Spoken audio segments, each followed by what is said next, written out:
Assalamu alaikum. Professor Imran Rahman, Special Advisor to the Board of Trustees, Professor Milan Kumar Bhattacharya, Acting Vice Chancellor and Treasurer, esteemed faculties, respected guests, and dear students, good afternoon.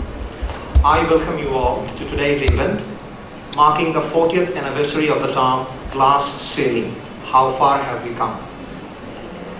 Thank you all for coming here today, especially on a Saturday afternoon. Now today, University of Liberal Arts Bangladesh is very happy to have 6 special guests among us. We have Ms. Shampa Reza, Mr. Navid Akbar, Ms. Opi Karim, Mr. Shams Imran, Mr. Qazi Gholam Shahid, and Ms. Nazia Khair amongst us. Can we have a big round of applause to welcome? Thank you, Masroor. A very good afternoon to you all, and apologies, I'm the reason for the delay. But yes, we are extremely delighted to have here 6 luminaries who will speak and exchange ideas and sort of, talk about where we have come. We meaning, I suppose, Bangladesh, that's our focus. Where has Bangladesh come 40 years after the term the glass ceiling was coined by, was it a management consultant? Marilyn Loden, somebody like that, 40 বছর আগে. Do you all know what this means? Glass ceiling, maneta জানো, তাই না? It's like a ceiling where you can see through the top. I can reach the top, but you hit your head against an invisible glass ceiling. And of course, it's a metaphor for the way the female gender is treated in all societies, including our own. So, 40 বছর আমরা কত দূর এগিয়ে এসেছি as a society. It will be very interesting to hear the views of some of the leading female professionals in the various fields. We also have corporate representatives. We have the Chief Human Resource Officer of Grameen Phone. We have several other people. So, this is a treat for you all. So, তোমরা ভালো করে শুনো, question answer session থাকবে. Without further ado, I welcome all of you once again, particularly our guests. I also thank our Acting Vice Chancellor, Professor Milan Kumar, giving up his weekend to come here, and all the other faculties. But this is worth it. Thank you very much. Before we go into our panel discussions, I would humbly request Ms. Arzu Ismail to come on stage and present her paper. She has recently been published in International Journal for Bangladesh Society for Human Resource Management. She is a champion on glass ceiling, and we will learn a lot from her presentation. Thank you so much, Marzul Bhai, but there is, not even an iota chance that I am the expert of glass ceiling.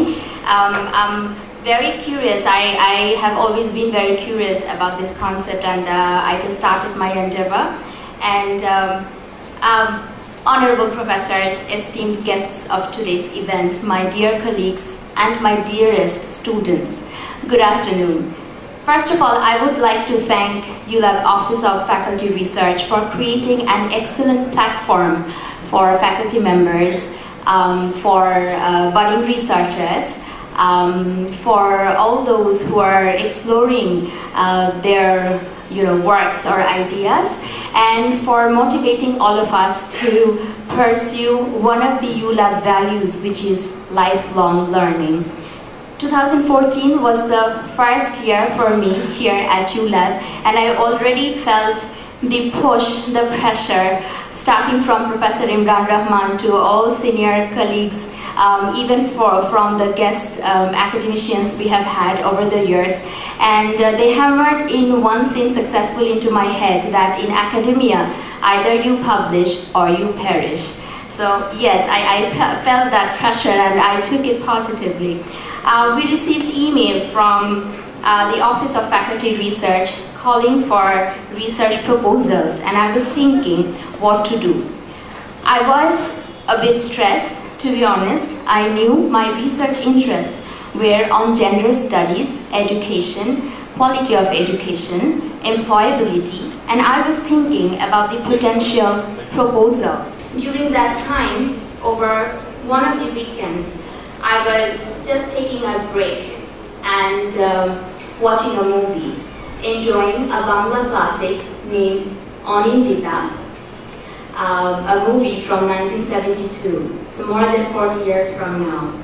And after a scene, I was just thinking, I started thinking, I was wondering, that particular scene with you, it'll only take a few seconds. So Onindita from 1972. আমি আলাপ পরিচয় করিয়ে দেব নতুন জীবন সুন্দর সংসার সুন্দর স্বামী একটা ছোট্ট সাজানো ঘর এইটাই তো মেয়েদের সবচেয়ে বড় স্বপ্ন বিয়ে করবি না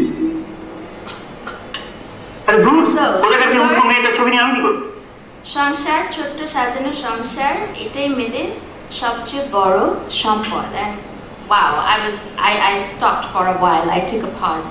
And I was thinking that's how probably most of the women experienced before 40 years ago. I was thinking about the women at my age 40 years ago.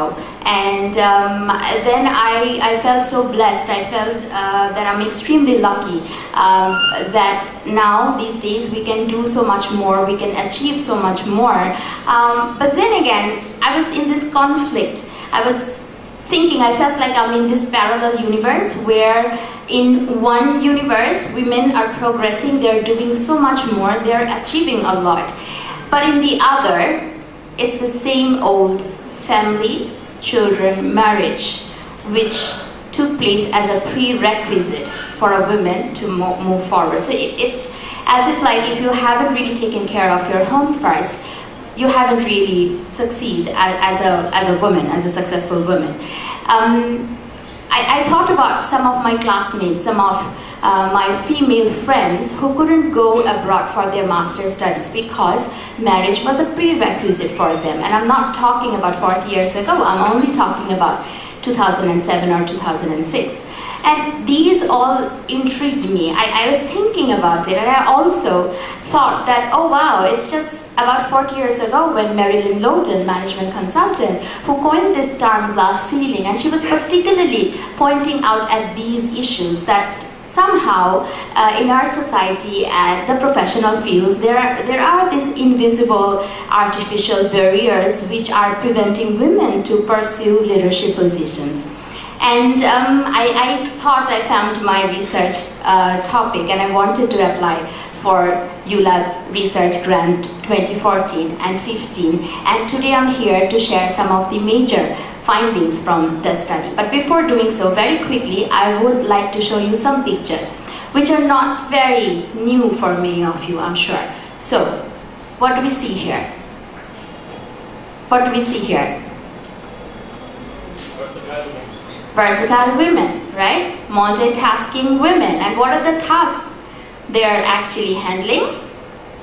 We see kitchen utensils, shopping bag, iron, children, taking care of children, your garden, okay? And for the image we have here, it says superwoman already, and she's taking care of both the house and the office. Multitasking women. They're handling, they're juggling everything perfectly, okay? More, right? Look at the tasks they are handling, okay? And these are the pictures we share, especially on social media, especially for the International Women's Day, for Mother's Day, in order to say that we respect women. In a way, we are saying that if a woman is not successfully handling the house chores and also the professional work, it's perhaps not that good of a woman. We probably haven't seen this picture too often, have we?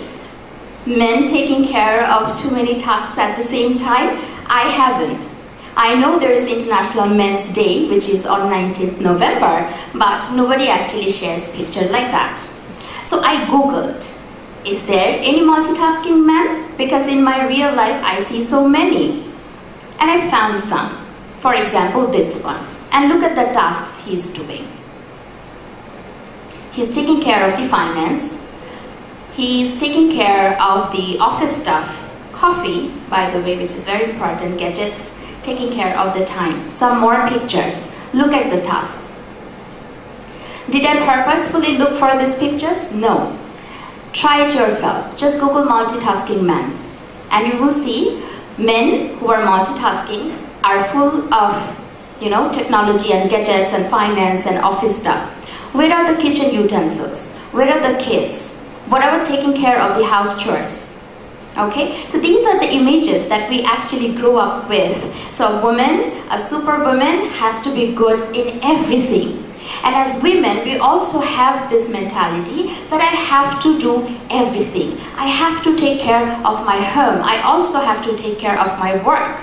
Otherwise, I'm doing something less. We just don't have the habit of letting go, which is very important these days. HR and the psychiatrists who are working on it, they're saying it, that you have to let it go. You can't just do everything at all time.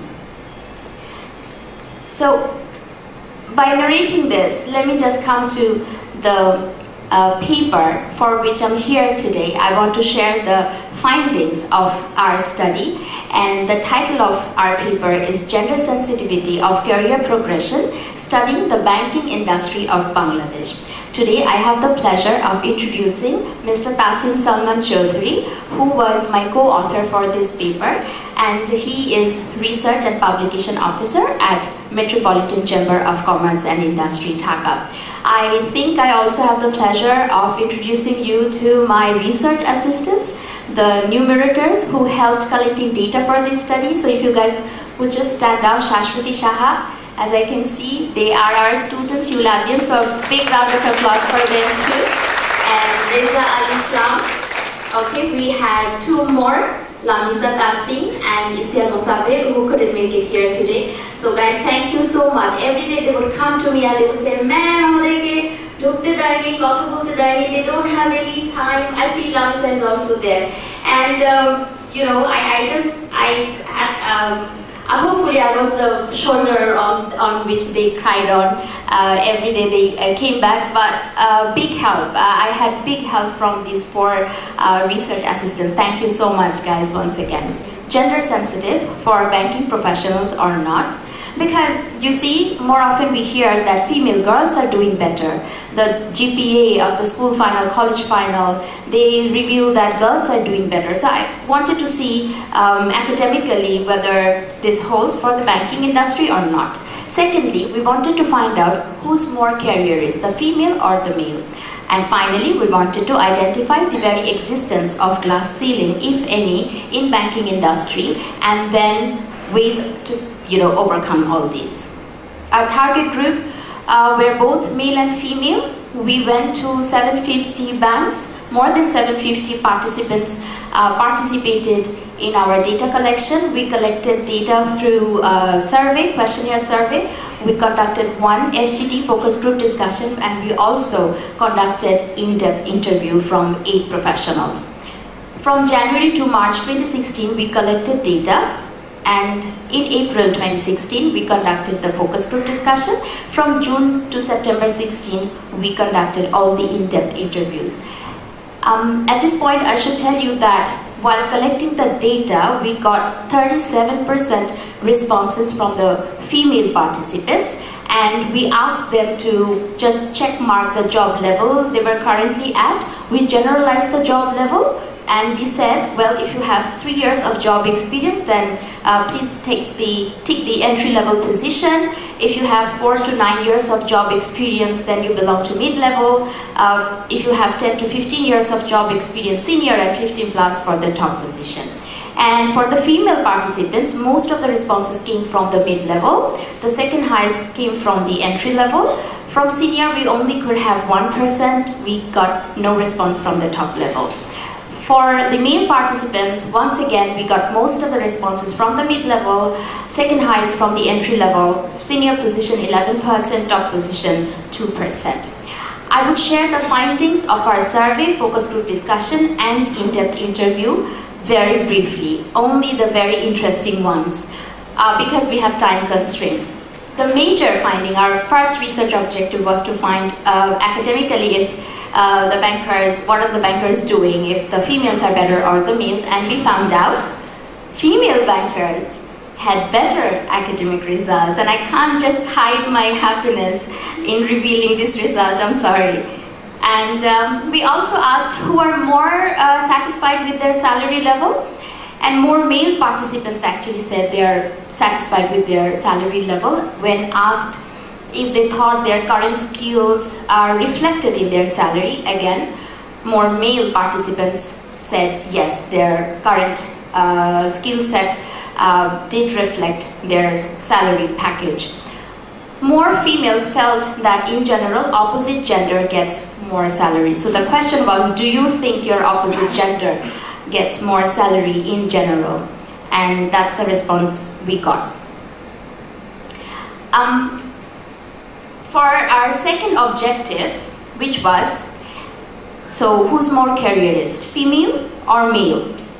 We actually got the list called Skills for the World of Work, done by ILO in 2013, and we wanted to, so we picked all the factors that ILO thought is important to have for career progression, and we wanted our males and females participant to put weight on them. And for example, our male participants valued these, the factors that you see on slide, these more important for career progression. And these factors are quick learning, better communication skill, interactions with the co-workers, leadership quality and independent problem-solving quality, ability to bring ideas on the table, higher ethical standard, academic results and trainings. Our male participants value these factors more compared to our female participants in order to have a better career. Now, some major findings from our focus group discussion. In our focus group discussion, we made sure both male and female are there. We intentionally didn't make it only for the female participants because we didn't want it to be a male bashing session. So we wanted to hear both the sides, and that's why we had both male and female participating in the focus group discussion. And this is unanimously, they agreed on that women face upward mobility constraints in Bangladesh. They also agreed that academically females are perceived to have better results. Number 3, when it comes to taking a job, female employees are not interested for positions which require extended hours and traveling or networking. And they also said females usually avoid taking sales job and jobs requiring analytical ability. They also said females usually think more about their families and look for jobs or positions which do not demand more timing and hence do not push through and make it to the top, generally speaking. And finally, they said that usually women who are 30 plus years of age, they face a lot of criticism at work regarding their marital status and family lives. And these questions at one point turn into bullying and harassment, and not every woman have the strength to face all this on a constant basis, and hence the attrition. Here too, female interviewees expressed that at best female bankers can reach to the mid-level, and then it becomes very challenging for them, which later we would see that also echoed by the male participants. A decent and steady salary is enough, so that's the understanding of most of the female working in the banking industry. Higher positions come with higher responsibilities, which may strain the strings tied to their respective families. And this is consistent, right? Because previously we learned that they tend to give more time to their families compared to the male members. Some findings from the male interviewees. They express that female employees start with a lot of energy. They show a very good sign that they are quick learners. But then, they do even excellent in the senior level positions, but more often when it has less span of control. As the span of control gets bigger, somehow they lose their interest. Number 3, females are not comfortable in dealing with different stakeholders. We previously learned that when it comes to networking and traveling, still a boys' club in Bangladesh. These are not my phrase, my words, straight coming from the interviewees. And also, when the work gets too technical, the female bankers are not too keen in doing all those. But there are diversity and inclusion programs in many banks now, and as a result, they are saying they have most women in the consumer banking and also in HR. They told me that they're dealing with people's money, so there is absolutely no room for error.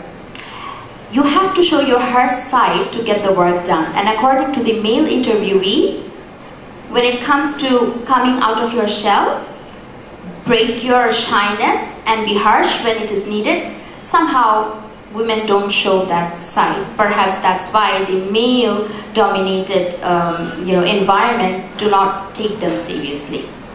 Finally, retention interviews are conducted in the banking sector, and that revealed that women have, I don't have to have this job or any job kind of attitude, especially after their marriage. It looks like taking care of the family and parenting require women to make all the sacrifices, but we don't get this attitude from the male employees. We asked for suggestion, recommendation. Trust me, this is my last slide. And these are the major 4 they gave us. Number 1, the corporate jungle is still ruled by the males.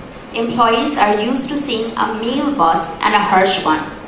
Women need to broaden their work areas within the organizations. They need to have a comprehensive idea about the operations of the organization so that next time they think about the leadership positions there on the list. Number 2, develop risk-taking attitude and be ready to take the brunt when required. Number 3, they suggested that women need to have more support from the family and need to see examples. And they were very explicit in saying, we do not consider exceptions to be examples. Finally, women should establish themselves as change agents and reinvent markets. I know some of you are burning with questions and more suggestions. We can go on after the event, but I also know most of you are waiting for me to leave the stage so that we can hear our eminent guests today. So thank you so much for coming and joining us today. Thank you, Arjapa. That was quite insightful. I'm sure some of the findings have raised some eyebrows, and some of it will make us change our mindset when we come to work tomorrow. But any which ways, let's get into the belly of this program. I would humbly request a couple of minutes to set up the stage, because next on agenda is our panel discussion. So I would request our volunteers to set up the stage, please. Thank you. Assalamu alaikum and a very good afternoon to you all. I am Farika Saleh, and today it is my privilege to be moderating this panel discussion. Glass ceiling, as we've already heard a bit, it refers to the artificial barriers that women face when it comes to advancing in an organization. And through our discussions today, I hope that we will be able to explore what that means in the context of Bangladesh. I welcome you to the first session of our panel discussion. On this panel, of course, we're very pleased to have Ms. Nazia Khair, Mr. Naveed Akbar, and Ms. Shampar Reza. Nazia, তোমাকে দিয়ে শুরু করি. So you're a banker, and of course we just heard a lot about the banking industry. Tell me, what made you choose to have a career in banking? It's been 10 years now. I've been working at a bank. I joined when I hadn't even finished my MBA. I was pursuing my MBA in North-South University, and I remember during my last semesters there was this ad campaign that Eastern Bank Limited was taking MTOs, management trainees. So at that time I had no knowledge about banking. I thought banking was all about counting money, and that's it. So it was my father actually who said that, okay, why don't you give it a try? Because eventually you are going to work. You wouldn't settle down to be a wife only. You would have a career of your own, an individual, you'll be an individual yourself. So I applied. I had no knowledge. Then I went through 4 stages of interviews and everything, and I got in. That's when life started. That's when I got to know that banking is not about counting monies only. And I really, although it might sound really weird, but I did like my job, and I do like my job that I do. Even though banking is, does get boring at times, but I like doing it. Excellent. So in your career, have you faced any obstacles solely because of being a woman? Where won't you? You will find obstacles everywhere. Even in your home, you know, when you are a wife, a mother, a daughter-in-law, you will find obstacles in every stage of your life. And when you go out there in the corporate jungle, which is mostly a male-dominated society even today, not only in Bangladesh, in everywhere. It's a male-dominated world. So if you have to make a name for yourself as an individual, not as a woman, as an individual, you will find competitions everywhere. And when you are a woman, it's double the competition. Because I firmly believe that to be the best, a man has to give 100%. But for a woman, you have to give 110%. To reach that level in people's eyes that, okay, she has achieved. Not because she is a woman, but because she's an individual. Excellent, thank you. That's very interesting. Navid bhai, apnake ekই question জিজ্ঞেস করব. You have vast experience in the non-profit organizations. So what about you? Have you ever felt that women have any additional barriers in the workplace? Oh, well, thanks for introducing the introduction. Definitely in the non-profit sector in Bangladesh, in terms of statistics as well, it says that there are a lot of more women's participation in that sector. Probably because of the structure of the job, and somewhere or other, as we were also finding from the study, I was also seeing maybe women feel because of their other multitasking efforts and tasks that they have to involve with, they feel they want to be in a job where they have a better work-life balance, and obviously non-profit sector gives you that kind of an option, so there is there. But I was also interested to actually highlight on a few other facts, and I think the study findings were quite amazing. I was thinking through a lot of things. This is a study about Bangladesh, and it's about the banking sector in Bangladesh. I was doing some Google research before coming to this panel discussion to see what is the situation. So just to let you know all, I'm going to give you a few global statistics. So out of the 190 countries in the world, even recognized countries, only 9 countries have women leader. Out of the total parliament members in the world, only 13% are women. And out of the total executive level CEOs and top management, only 16% are women, 1/6. So I would not say it's a Bangladeshi problem, it's a global problem as well. It gets interpreted in different ways in different countries. And I think there are a lot of interesting findings here as well. When people were talking in the FGDs and in-depth interviews, they were doing a lot of perceptual conclusions, like women want less analytical job. Women are having a hard time dealing with multiple stakeholders. I feel these are certain perceived understanding because the society or the sectors are so much male dominant. A lot of these patriarchal perceptions are already coming in. So I think that's one of the critical areas that we need to address, that it's not that women want that job, but we need to go deeper and say why they want a easier job. Maybe because they know that they have separate, different pressures they need to manage. That's very interesting. Yes. So you're saying there's a gap between perception and reality in many cases. It's something that hasn't been explored. So that might be an area for further research. Great. Shampa, I'll come to you. So আপনার থেকে একটু শুনবো. You're a mentor for young women, and we all know that you work extensively in grooming young women as well. What are your thoughts on the obstacles that women face, especially in the media industries? First, I must congratulate Arsu, a wonderful job, and the assistance that you have. And good afternoon to all the gentle people here. আমার প্রবলেমটা কোথায় জানো, I just can't discriminate between men and women. আমার নিজের মধ্যেই দুটোই, I'm like Siddhartha nice. I believe in that. So, personally speaking, I remember one interview when I was 16. These journalists came and they asked me, what do you think about Nari Mukti? Banglaয় জিজ্ঞেস করেছিলাম। আমি একটু হক চুকিয়ে গেলাম, নারীর আবার মুক্তি কি? নারী তো মুক্ত। And that's what I said. আমি তো জানি না যে নারী বন্দী, কারণ our parents or at that time the society didn't let us grow like that, that you were bondi. You were like any being in this earth. So I said, but I am totally, my soul is so free. পরদিন বড় হেডলাইনে লিখলো, শাম্পারিসা বললেন উনি মুক্ত, giving a connotation to it that I'm saleable. Luckily I left Bangladesh.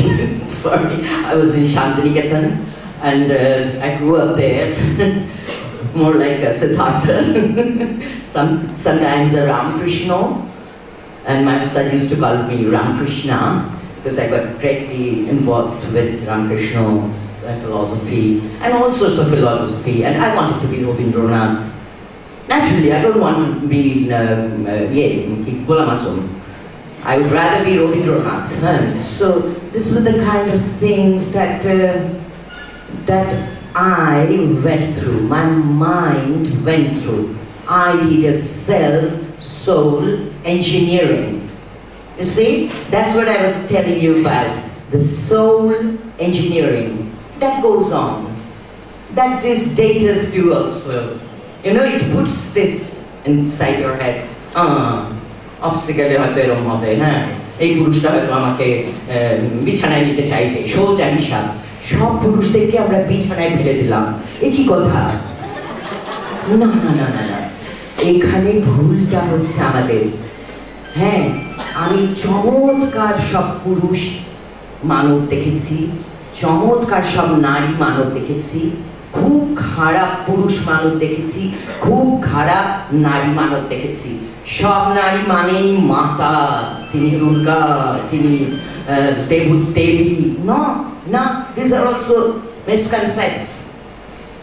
পৃথিবীতে দুই রকমের অস্তিত্বই আছে, এইটা আগে আমাদেরকে স্বীকার করে নিতে হবে, ভালো এবং মন্দ। আমার যদি ওটাকে মন্দ লাগে আমি ওর কাছে যাবো না, সোজা কথা, তাই না? আর আমার যদি মনে হয় এটি আমার জন্য প্রযোজ্য, এটি আমার জন্য ভালো, আমি সেখানে থাকবো। কোনো চাকরিতে যেটা আজকাল we should discuss things very openly. There are women who harass men in the office. There are. We should come out with this too. Open discussion যখন হচ্ছে যে men are harassing women in the offices, in the corporate world. 40 years back, our corporate world was very, very young. We did not have many women then. Even our friends just joined in 40 years back, তাই না? So it was a very new world for us, Bangladesh. 40 years আগে এই class selling এর কথাটি coin হয়েছে western ওয়ার্ল্ডে। 40 years আগে western ওয়ার্ল্ডে এটা কয়েন হওয়ার আরো বহু বছর আগে থেকে ওরা এগুলো ফেস করে আসছে দেখে এই ওয়ার্ডটা কয়েন হয়েছে, এই two words. So where does the Western world stand now? Not really that much in a forward march they have made from those words being coined a year ago. But in Bangladesh, আমি সবসময় ভাবি আর আমি surprised হই যে it's such a remarkable country. Parallel কথাটা তুমি বলছিলে, it is. একদিকে আমরা অদ্ভুত বোকা বোকা কাজ করছি, আর একদিকে অদ্ভুত সব অগ্রগতির দিকে এগোচ্ছি, মানে দুটো হাতে হাত রেখেছ, মনে হয় যেন পাশাপাশি রেল লাইন ওই যে দূরে ওইরকমই, হ্যাঁ, দুটি মিলে যায়, একটু দূরে গেলে মনে হয়, কিন্তু আসলে মিলে না। এরকম দুটো লাইন হিসেবে আমরা যাচ্ছি, কবে যে মিলবো, হ্যাঁ, সেই আশায়ও আছি। হ্যাঁ, এখন নানা রকম বিভাজনের জগতের মধ্যে এসে গেছি আমরা। হ্যাঁ, এই মেল ব্যাশিং এর ব্যাপারটা আমি একদম পছন্দ করি না, কারণ আমার বাবা আমার ভীষণ প্রিয়, আমার উস্তাদজি পণ্ডিত ধ্রুবতারা যোশী আমার ভীষণ প্রিয়, আমার partner is a very close friend of mine, আর আমার বন্ধুরা they are all so close to me, I respect them. তো এই যে বারবার যে ব্যাশিংটা চলে, হ্যাঁ, এটাতে না আমি তো আজকাল I try to enter the souls of the men and think, oh my god, what are they thinking? কত কষ্ট হচ্ছে ওদের মনে, হ্যাঁ, মনে কষ্ট হচ্ছে কিন্তু ওদের, যে আল্লাহ, আমরা সবাই এরকম সবাই। ওরা আগে যেমন আমরা মানে women going out, they would feel like being looked at, হ্যাঁ, তো আজকাল কি পুরুষদের সেটা হতে শুরু করেছে কিনা মানে নিশ্চয়ই কষ্ট হচ্ছে মনে, কারণ ওনাদের মেয়ে সন্তান আছে, তাহলে রেপ সারা দুনিয়াতে হচ্ছে, রেপ যুগ যুগ ধরে হচ্ছে। রেপের জন্য কোনো কারণ লাগে না, রেপিস্টরা আর মেন্টালি ইল, এটা কোনো ধর্মের বিষয় নাই। এখানে হিজাব করলেই তাকে রেপ করবে না, এগুলো তো আমরা দেখলামই। হ্যাঁ, আমি ইয়ে পড়ি না, আসলে শুরু করেছিলাম টাকা বাঁচাতে শান্তিনিকেতনে, ব্লাউজটা কম কাপড়ে বানানো যায়, সত্যি কিন্তু টাকা বাঁচাতে। আমি তারপর অভ্যাস হয়ে গেছে, সত্যি গরম লাগে, তো ওই জামাতে আবার বলে বসে ওনার গরম বেশি, হ্যাঁ, কি সব লেখে, হ্যাঁ, তো I don't care, because what is ugly about this strong arm of mine? I have muscles. Shukna Gatse, I know how it works. So, way of looking, আমাদের ছোটবেলায় আমার নানু, দাদি, বড় আম্মা ব্লাউজ পরতে দেখেছি, হাতা কাটা ব্লাউজ ছাড়াও দেখেছি, কোনো পুরুষ তো এরকম করে তাকায় আমি তাদের দিকে, তাই না? একই আসলে কোন জায়গাটায় মুশকিল হয়েছে জানো? আমাদের শিক্ষার জায়গায়। We have done it to our education. We were educated in Bangladesh. We came out first when we went to Shantiniketan. আমরা তো বাংলাদেশ থেকে HSC দিয়ে গিয়েছি। We did not face no problem in this world. I go around the whole world talking to people, doing this kind of seminars. I feel no problem. I feel very confident because our teachers taught us so well. Right, so what happened? It's the education. And Anandaniketan's কথা বলছি, it's a school actually. Right. It's a school that I started in 1990, which I started working for from 1986, because I thought education was the main problem in Bangladesh. So I started it in Sylhet. It's a school that runs up to A level, planning for an university. Sounds promising. So that's it. Thank you so much for that. Nasia, tomar kache ferat ashi. So it's often said that women are not taken as seriously in the workplace, and maybe their viewpoints or their kind of decisions or opinions are not given as much value as, say, their male colleagues. So what do you think? Do you agree with that? Oye bolam that you have to give your 110% to be recognized. Yeah, maybe when you see a man, or when you take a man, I expect this from you, but when you see a woman, you first judge, okay, will she be able to, maybe the judgment is there for the men as well, but for women it's more, will she be able to handle this job, the kind of professional attitude you need to bring to your table, can she do that? So you have to project yourself, you know, you have to project yourself and build your, but as a woman you have to build your own confidence to show that no, I am capable also.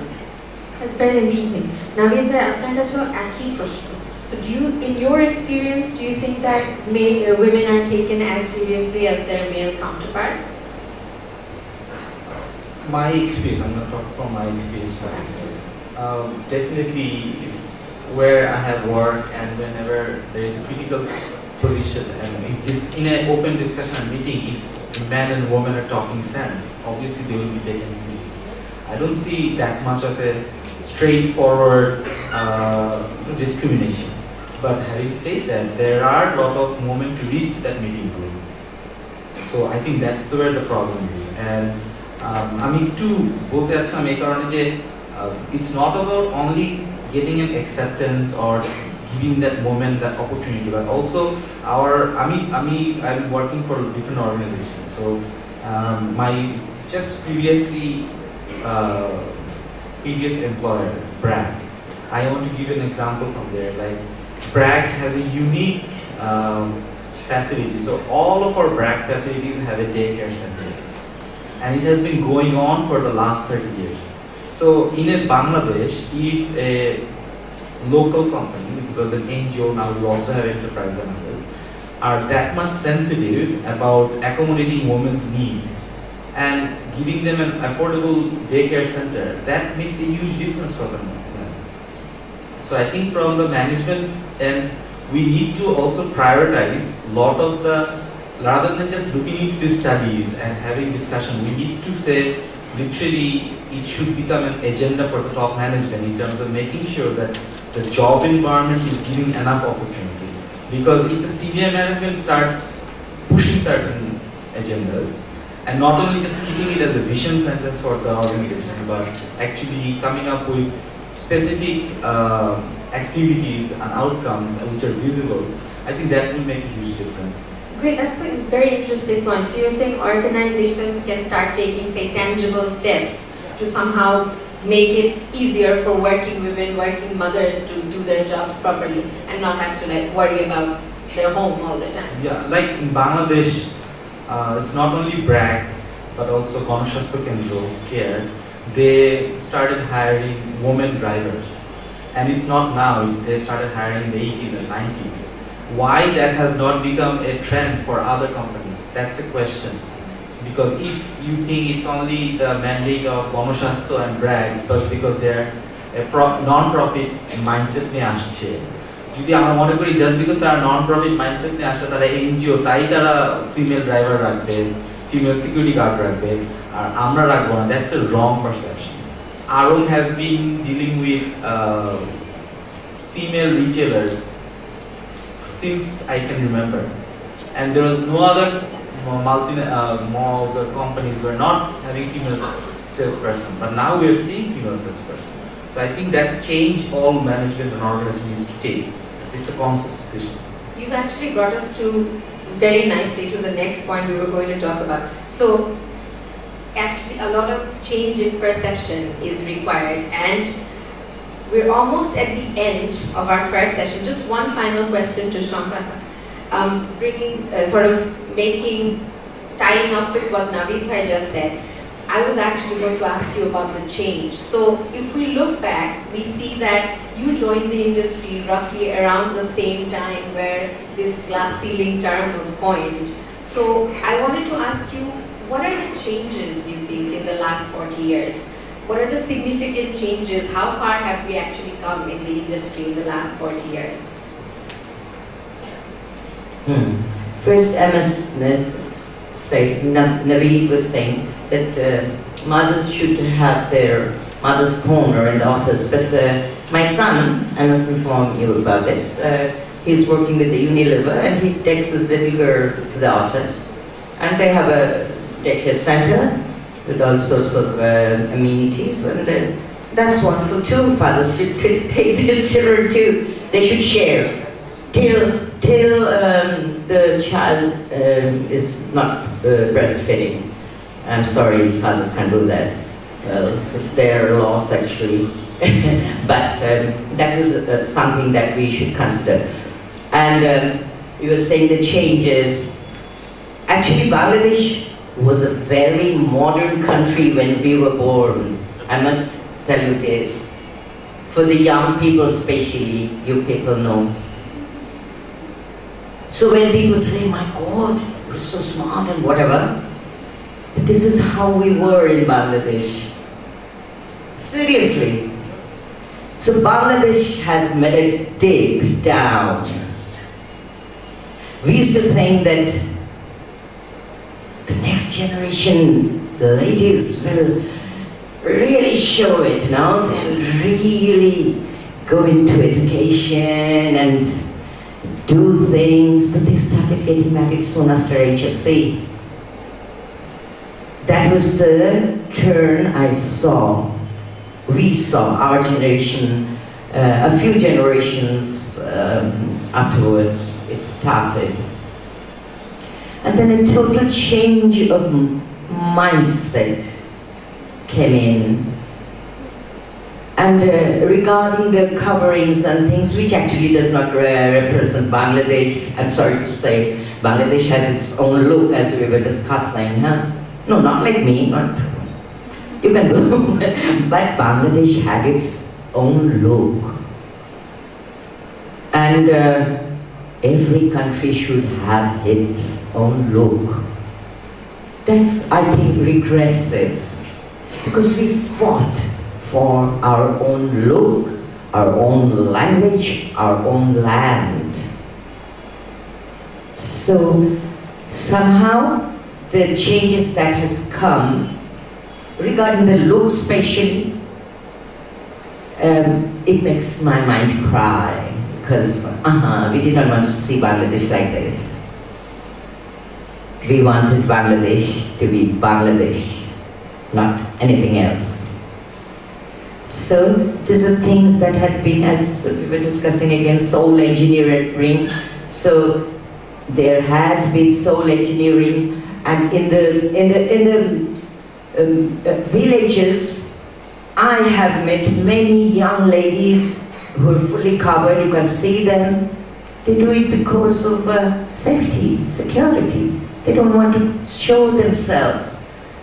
They stay home, and when they're going off to school, they cover themselves, or even going next door to their friends, they're covering themselves for the reason of security, or else they'll be wolfed in, they'll be eaten up. Certain things have been done in this country which was not here, as you were saying, in Bangladesh before, but that's the kind of soul engineering that had been done, where we had been made dehumanized. The very unique human quality that the human race actually is born to and slowly develops through extreme kind of disciplines and thorough training. You see, মানুষই একমাত্র জীব যাকে মানুষ হয়ে উঠতে হয়, পশুদের কিন্তু হয়ে উঠতে হয় না। তার মানে আমাদের মানুষ হয়ে ওঠার জন্য যে সাধনা, যে চিন্তাধারা, যে শিক্ষা প্রয়োজন হয়, কোনো পাখিকে তো স্কুলে যেতে হয় না, এমনি গান গায়, বা গরুরা এমনি দুধ দেয়, কোনো স্কুলে যেতে হয় ওকে দুধ দিতে। So this is something human beings needs to be trained. এবং সেই তারা বুঝেছে যে সে কারা, তোমরা নিশ্চয়ই জানো, যারা আমাদের দেশকে চায়নি, তারা বুঝেছে যে এই সোলটাকে যদি আমি পেঁচিয়ে দিতে পারি, অন্যদিকে ঘুরিয়ে দিতে পারি, তাহলে আমাদের কাজ সম্ভব হবে। এবং সেই কাজ সম্ভবে আঘাতের মধ্যে আমরা পড়ে গেছি, বুঝছেন? আমরা এরকম নারী পুরুষ আলাদা ছিলাম না, এরকম আলাদা ওই যে বিয়ে বাড়িতে খায় না, এগুলোও ছিল না, সবাই একসাথেই খেত। আলাদা নারীরা খায়, আলাদা পুরুষরা খায়, কেমন যেন এ কি বিষয়? এই অশিক্ষাগুলো ছিল না। এই অশিক্ষাগুলো থেকে বার হলেই আমাদের এই গ্লাস সিলিং টেলিং কিচ্ছু লাগবে না, এগুলো ওয়েস্টার্ন ওয়ার্ল্ডেই থাকবে, আমাদের লাগবে না। আমাদের নারীরা বহু বছর ধরে কাজ করছে, মাঠে ঘাটে, ক্ষেত খামারে। They did not, actually they had no artificial, and they had great respect from men, and women also respected men, and that's the word we should go back to. Not follow it, চোখ বন্ধ করে এই western ওয়ার্ল্ডরা কি class ceiling বলছে ওইটা follow করবো না। We must come out of that too. We must make our own lingos and find out and work on it. Thank you so much. Thank you so much. Thank you so much for sharing that insight. That so we actually need to establish a stronger identity, is what you're saying. Very interesting. আপনার কি কখনো এরকম face হয়েছে any barrier লাইফে যে কোনো স্টেপে যে কখনো মনে হয়েছে যে আমি শুধু মেয়ের জন্য আমাকে হয়তো এটা করতে হইলো বা আমি হয়তো এটা করতে পারলাম না আপনার ক্যারিয়ারে বা এনি হাউ এনি? প্রথমে তুমি ইউনিভার্সিটিতে পড়ছো তো খুব সুন্দর করে বাংলা বলো, হইলু বলো না, হলো না না, কারণ এই ভাষার জন্য আমরা লড়েছিলাম তো, এই ভাষার জন্য বাংলাদেশ জন্মেছে, সে কারণে আমাদের ভাষাটাকে ভীষণ আগ্রহ করে যত্ন করে রেখো তোমরা। হ্যাঁ, আর তোমাদের সবাইকে অনেক অনেক শুভেচ্ছা জানাচ্ছি। আসলে I love being with young people, কারণ সত্যি তোমরাই কিন্তু দেশটাকে তো দেখে রাখবে, সে কারণে ভাষাটাকে খুব সুন্দর করে দেখে রেখো। হ্যাঁ, তুমি যেটা বলছিলে, আসলে না আমি এমন এক মানুষ যে সবাই আমাকে ভয় পায়, তাসিন বলছিল ছোটবেলা থেকে ভয় পায়, আমি না খুব ভালো হাত মোচড় দিতে পারতাম। আর আমাদের ছোটবেলায় ধরো আজকে বাচ্চারা অনেক কিছু ফেস করছে, যে ওর কাছে শুনছি বা অতীতের সময়ও না, তার পরবর্তী সময়গুলোয় অনেক কিছু ফেস করতে হচ্ছে যেগুলো আমাদের সময় ছিল না। আর আমাদের সময়টা কি ছিল, উই ওয়ার অ্যাকচুয়ালি একাডেমিক্স। আমাদেরকে স্কুল, তুমি বলেছো 1978, আমি 68 থেকে টেলিভিশনে কাজ করি, যখন আমি স্কুলের বাচ্চাদের অনুষ্ঠান শুরু করি আমাদের বিটিভিতে, রেডিওতে। হ্যাঁ, তো আমার জন্মই এইগুলোর মধ্যেই ঘুরে, কিন্তু তার মানে কিন্তু আমরা অশিক্ষিত ছিলাম না। শিক্ষা আগে এবং শিক্ষার সাথে কালচার, এই দুটো না মিললে মানুষ হওয়া যায় না, এটা আমরা জানতাম ছোটবেলা থেকে, আমাদেরকে শেখানো হয়েছিল যে শিক্ষিত হতে হবে, কালচারাল বিষয়টাও জানতে হবে। You have to know painting, you must appreciate painting, you must read poetry, you must read books of all source, সারা দুনিয়ার বই পড়বে। আমরা ইংরেজি মাধ্যমে পড়াশোনা করেছি, বাবা মারা একদম শিখিয়ে দিয়েছে বাংলা সুন্দরভাবে বলতে, বাবা মারা সেই যত্নটা নিয়েছে আমাদের সাথে, কবিতা আবৃত্তি, গান, নাটক শোনা, রেডিওতে তৃপ্তি মিত্র, শম্ভু মিত্র নাটক শোনা ছোট্টবেলা থেকে, যাতে উচ্চারণের মাপ, বাংলাকে যেন আমরা অপমান না করি, এই বিষয়টায় জোর দেওয়া। এবং এই কারণে বাংলাদেশ জন্মেছিল। বাচ্চারা তোমরা তো আসলে অনেক কিছুই জানো না, না জানাটাই স্বাভাবিক। যেমন আমরা ব্রিটিশ আমলের গল্প জানি না, হ্যাঁ গল্প জানি কিন্তু দেখিনি, তো তোমরাও দেখোনি কিভাবে বাংলাদেশ জন্মেছিল, কিন্তু তোমরা দেখেছো কিভাবে বাংলাদেশকে নষ্ট করার চেষ্টা হয়েছে, সেইটার বিরুদ্ধে তোমরা দাঁড়াবে। ঠিক আছে, আমি কিছু ফেস করিনি কখনো। ওই যে তাসিন বলছে প্রথম থেকে যে আমাকে সবাই ভয় পায়, ছোটবেলা থেকেই ভয় পায়। ওকে, ওরকম ভয় পাইও সবাইকে, যারা দুষ্টু, সবাইকে না, যারা দুষ্টু। We have time for one more question in this session before we move on. Can we go to? যে আমাদের পিছিয়ে যেতে হবে, এতদিন পর্যন্ত কিন্তু আমরা শুনে এসেছি সবসময় আমাদের সামনে এগিয়ে যেতে হবে, ভেঙে চুরে যেভাবে হোক সামনে এগিয়ে যেতে হবে। এখন আজকে প্রথম শুনলাম পিছনে যেতে হবে, যেটা অনেকটাই আমার কাছে মনে হচ্ছে ঠিক, অনেকখানি ঠিক। আমি আপনার কাছে জানতে চাচ্ছিলাম এই পিছিয়ে যাওয়ার যে যাত্রাটা, এটা শুরু করবো কোথায়? আসলে পিছিয়ে যাওয়ার শব্দটা যদি তুমি লিঙ্গুইস্টিকলি ব্যবহার করো, তাহলে কিন্তু it makes bad sense of the issue we are discussing. পিছিয়ে না, পেছনে। হ্যাঁ, পেছনের জায়গাটায় বাংলাদেশ কি হতে চেয়েছিল এটা জানতে হবে তো, কারণ সেটা জানতে দেওয়া হয়নি তো তোমাদেরকে, বুঝেছ? এখন জানতে দেওয়া হচ্ছে, কিন্তু একটা মানুষের দুটো জিনিস থাকে, তাই না? একটাই অবয়ব, যেটাকে আমরা সুন্দর বানাচ্ছি, আরেকটা মস্তিষ্ক, যেটা ভীষণ জরুরি। আমাদেরকে ভুলিয়ে দেওয়া হয়েছে যে আমাদের মস্তিষ্ক এক্সারসাইজ লাগে, মস্তিষ্কটাকেও ফেয়ার অ্যান্ড লাভলি দিয়ে ঘষতে লাগে, মস্তিষ্কটাকেও ঝকঝকে বানাতে লাগে, চকচকে বানাতে লাগে, ওইটাকে ধারালো বানাতে লাগে, ওইটা ভুলিয়ে দেওয়া হয়েছে মা। সেটা তোমরা কেবল নারীদের আমি বলি না, একেবারে সবাই মিলে মানব সমাজ, এই বাংলাদেশের যে নতুন মানব সমাজ তোমরা তুলছো এখন, সেই মানব সমাজের খেয়াল করতে হবে এটি, হ্যাঁ, মস্তিষ্ক। আর ওই যে টেকনোলজি তো অনেক কিছু এসেছে, ফেসবুক টেসবুক, এগুলোর ব্যবহার পরিমিত করতে হবে। আমি খুব ইদানিংকালে এই ব্যবহারটির সাথে যুক্ত হয়েছি। আমি হতে চাইনি, ওই 100 কতটা ফেক অ্যাকাউন্টস খুলেছে আমাকে কয়েকজন অনেক কমপ্লেন করলো, ইত্যাদি করলে উল্টাপাল্টা নাকি লেখে, আমি তো তাও জানতাম না। শেষে গত অক্টোবরে খুলেছি, খোলার পর আমি দেখলাম যে হ্যাঁ 5-6 জন আমি যেরকম পছন্দ করি আর কি, একটু ইন্টেলেকচুয়াল জিনিস আমি পছন্দ করি, কি করবো, আমাদের ছোটবেলা থেকে এটার চর্চাটাতে খুব আনন্দ পেয়েছি। তো ওই জাতীয় বন্ধুদের সাথে যোগাযোগ রাখতে ভালো লাগে, কিন্তু বেশিরভাগ তো হাবিজাবি, এবং এই হাবিজাবির মধ্যে ডুবতে হয় না। এটা কিন্তু একটা খুব চালাকির মতন মনে হয়েছে আমার, কেমন যেন ডুবায় নেয়। এই ডুবে যাওয়া থেকে নিজেদের রক্ষা করতে হবে, কারণ নিজেদের সৃষ্টিশীলতা নষ্ট হয়ে যায়। হ্যাঁ, নিজেদের সৃষ্টিশীল জায়গায় রেখে তারপর না অন্য কোনো কিছুর দিকে মনোযোগ দিবে। সেই সব কথাগুলোই আমি বলতে চাচ্ছিলাম আর কি, যে পেছনে বলতে you must know কেন বাংলাদেশ জন্মেছে, and also you must know Bangladesh কেমন ছিল। আমি দেখিয়ে দিলাম বাংলাদেশ কেমন ছিল। And with that, we come to the end of our first session. Thank you so much, Nazia, Navisa, and Shambhava, for sharing your brilliant conversation with us. I'm going to now request you to kindly take your seats in the audience as we prepare for the second session.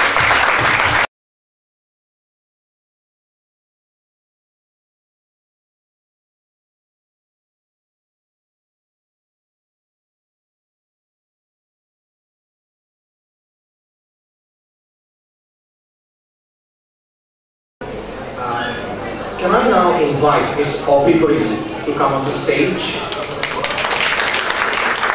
Ms. Poppy Puri is an assistant professor in American International University, Bangladesh. She is also a very popular face in our media world. Who can forget her acting in the movie Bachelor, for which she won National Film Awards. So can we have another round of applause for that? Thank you so much, Masroor Khan. As you know, on this panel we are delighted to have Ms. Api Kuri, Mr. Shams Imran, and Mr. Kazi Muhammad Shah. Thank you so much for joining us. Api, apni diye shuru kori. You're a multifaceted talent, and we know that you've been culturally active since your childhood. But why did you choose architecture?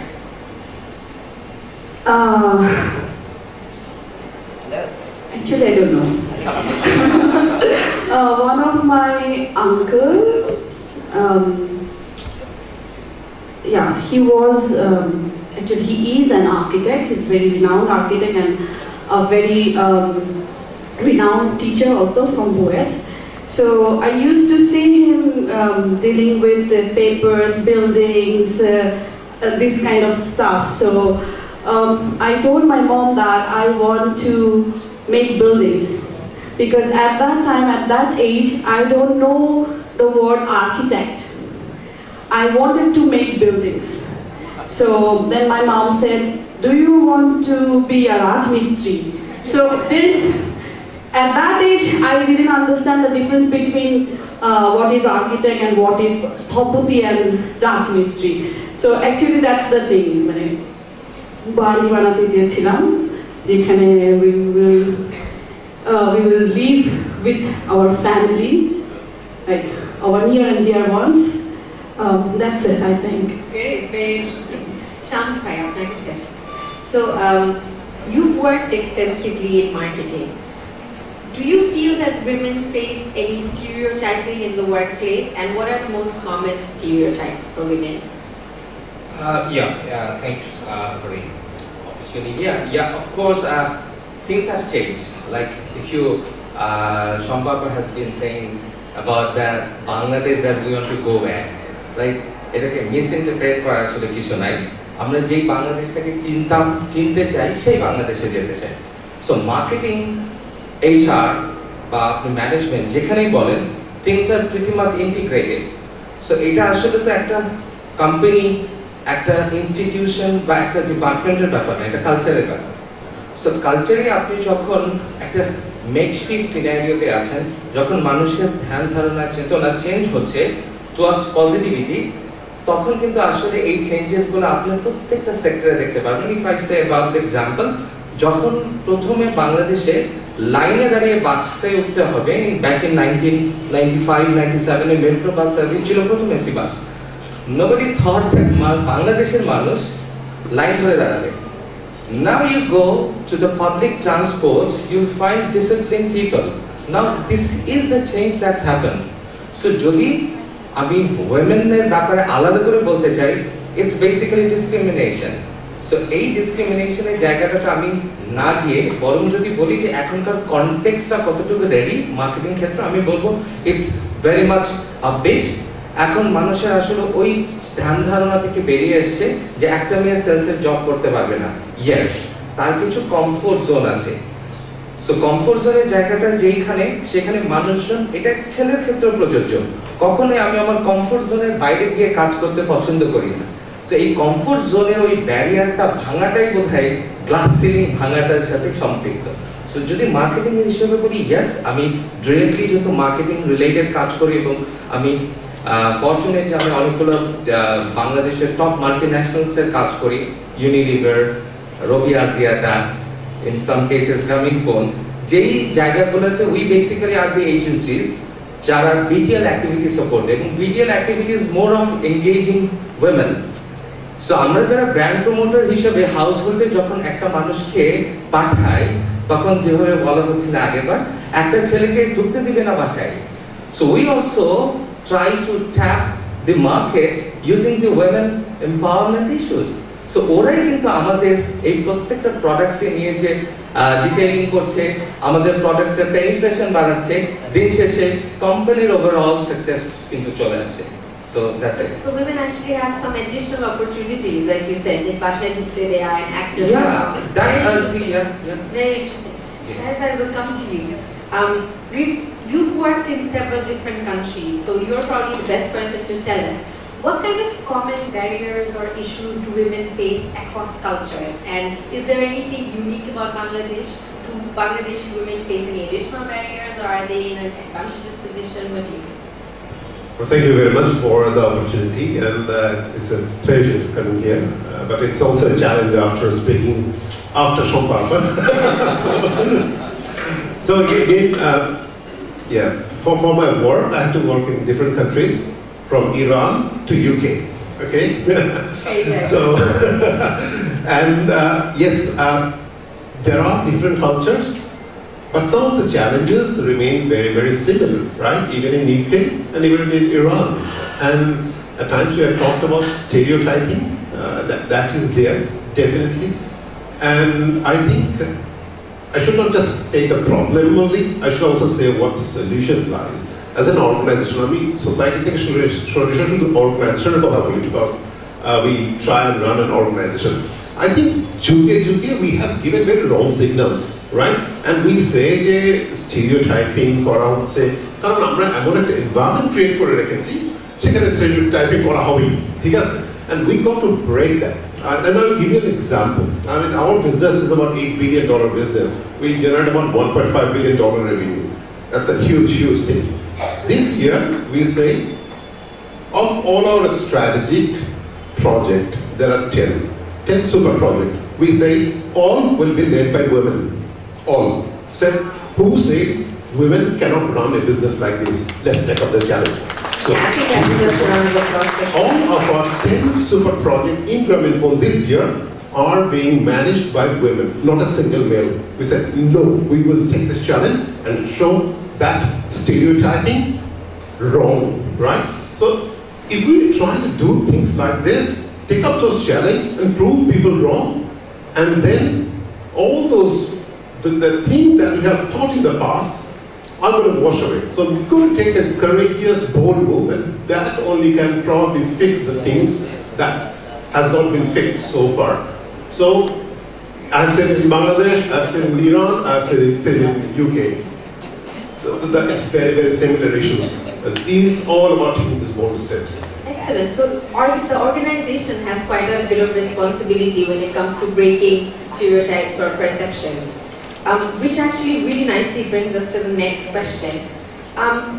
The issue of bullying and sexual harassment, it was covered a little bit in Arzu Ismail's paper, but also how common are these issues? This is a question I would like to ask all three of you actually. That how common is bullying and sexual harassment in the professional sphere, and how prepared are organizations to deal with such issues as they arise? All right. So if you allow me to start, it exists, but I'm not sure. That's the unconscious bias that we have. We tend to think that I'm an organization by hobby. Okay? Again, I'll give example of what we try to do. This year, I say, okay, this exists. So I thought, so I say, I need to take up the stories. And I said, it can't be with any one of Grameenphone employees asking a lady, so I asked my daughter, I say, she's 18 years old, then do you want to do something very, very interesting? And she said, what it is? I said, come to my office and I'll introduce you to ladies, not to me, but and nobody will know you're my daughter. So nobody knew she was my daughter. They only knew it's a kind of a new face. Asked stories. So she narrated about 10, 11 stories. I took the stories, went to Sarah Bhabi, amake natak kore den. You will give me 6 episodes, like 6টা natak korechi, right? Very small, right? 6-7 minute. Natak kore nagorik সম্প্রদায়, natak kore, I showed this to the whole audience, to Grameenphone, right? I can share this with you. And then people thought, and then we say, you know, this is happening in Grameenphone day in, day out. You don't see it, today we have tried to show you, right? This happens, right? So that is the first step to admit that this is happening. That's when you start to take corrective measures. People are in constant denial. So you have to come out of this. Once you admit that this is happening, then you start to provide solution. So it happens. The drama bit or the skits, that sounds very powerful. Can we move on to Shams Fedin? Same question. Would you like to share how common you think it is, maybe in kind of your experience or in your field of work? Yeah, Bhaiya just explained the thing which goes on in the closed boundary. It's in the organization.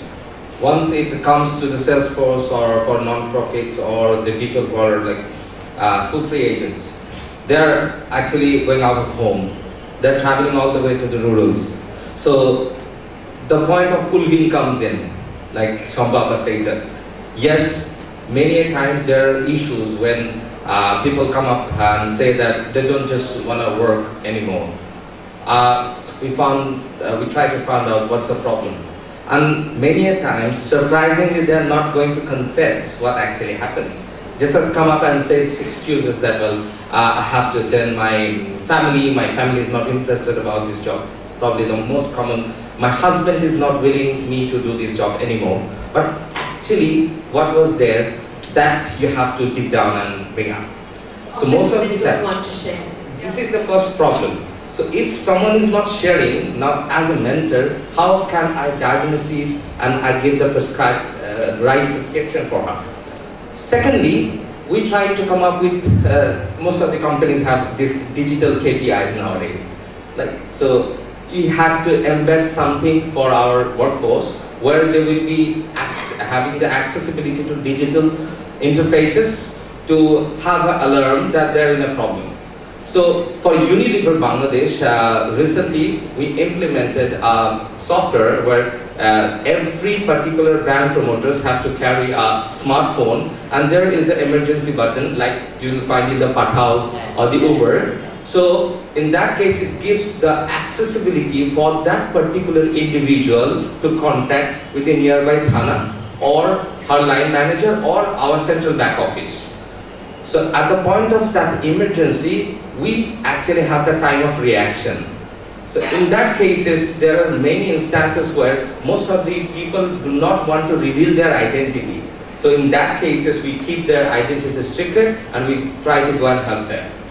In these cases, sexual harassment or any kind of a discrepancy, it goes on, and this is only because of the lack of education and the mindset of the people. Because most of the times, once my promoters are going to the market with a jeans, with a t-shirt and with a smart cap, there are people who come and say that, well, you are uncovered. Come on, this is this century, and you mean these people, and you are watching different movies on TV? Yeah. At that time, you are not covering the TV. Yeah. So that's a problem. So that's a problem of the mindset, but yes, things are changing, which is a positive sign for us, and we are also trying to figure out and make those wombs out of this side, right? Right, the same question to you too. I think from a woman point of view, this word should come first, that shyness. Should I share with it? To whom I should share it? I think in that case, family should play a very important role. যেখানে আমাদের দেশে মাকে এসে শ্বশুর বাড়ির কথা বা হাজবেন্ডের কথা বললেও বলে মা চুপ করে থাক, সংসারটা কর। সেখানে with whom you are going to share? Either people will say, please don't work, stay at home. You have dress issues, you have behavior issues. Okay, don't mess up with that, stay at home. So in that case, if your family members are with you, I think that's the I don't know how to say it. It's the strength, because in this case you have to share that I am facing this problem. So I think yeah, you people are great. You people are doing great jobs, but family, whether it's your mother, it's your father, or your husband, your friend, your boyfriend, your fiancé, whatever. You should have a space. You should have a space where you can share these things. Other than that, these people can't do anything. Absolutely, that's a very good point. Coming from this kind of an inequality to a slightly different kind, I wanted to ask you about inequalities in salaries and compensation when it comes to men and women. So the gender pay gap, what are your thoughts on that? Is it significant? I actually didn't experience it like acutely. It's when I started working, then most of the time you don't know what the other people are getting paid. So, but comparison to that, I didn't face it, but I kind of experienced that informal thing, that most of the time male faculties, like I am in a university right now, male faculties are given extra credit hour, overload, where most probably the people who deal with this thinks that female faculty doesn't need extra money because they are either living with their parents or with husband. So they don't need that extra money. So here it's informal, not the formal thing that I have seen, yes, but apart from that, from other friends or other people, it's a very true story, and it's very transparent that there are discrepancies. Yes, there are significant differences, you think. I'll come to Shahid Bhai. Because of your vast experience in HR, would you like to comment on that? Is gender pay gap a significant reality? Oh, I want to add something. Sure, absolutely. চলচ্চিত্রে আমাদের নায়করা যা পায়, আমাদের নায়িকারা, চলচ্চিত্রে বলছি আমি, আমাদের নায়িকারা তার কাছাকাছিও পায় না। যে কারণে বাংলাদেশের চলচ্চিত্রে যখন আমাকে কিছু অফার করে, আমি ওই একটি কারণেই বলি হচ্ছে কি যে how much is that or the man hero. So ওরা যখন তা বলতে চায় না, then I think there is some fishy thing going on over there. I said no. Excellent. So we talked about actually two very different industries. Now coming to you. I think it exists. Definitely it exists. So I asked this question to my reward manager. Show me the data, right? And he came back and showed me, yes, it exists, but these are the reasons. Because we have a very structured process. There is no reason, if you look at the process, there is no reason why it should exist. But still, the facts suggest in various bands, it exists. So he gave me some reason. I said, not good enough. So I sent him back 3 times to find the real root cause. Why it exists. What the things that we found is, one, why women are coming into the job first time, let's say mid-career group, they are not negotiating enough, right? Compared to their male counterpart. They will negotiate, they'll say, unless you give me a 35% hike in my current salary from company A, I'm not going to move. Why are we move? Women wouldn't do that. That's reason number 1. Second, during the performance appraisal and everything, our reward is somewhat linked. And once you get a performance rating, then it's done. But men would argue more to get a better rating. Women would say, right, okay, I think that's just about okay. Or they will not oversell themselves. And that's why they fall back in kind of getting a better performance rating. So that was second most dominant reason. Third, probably it's more of kind of coming out of societal pressure.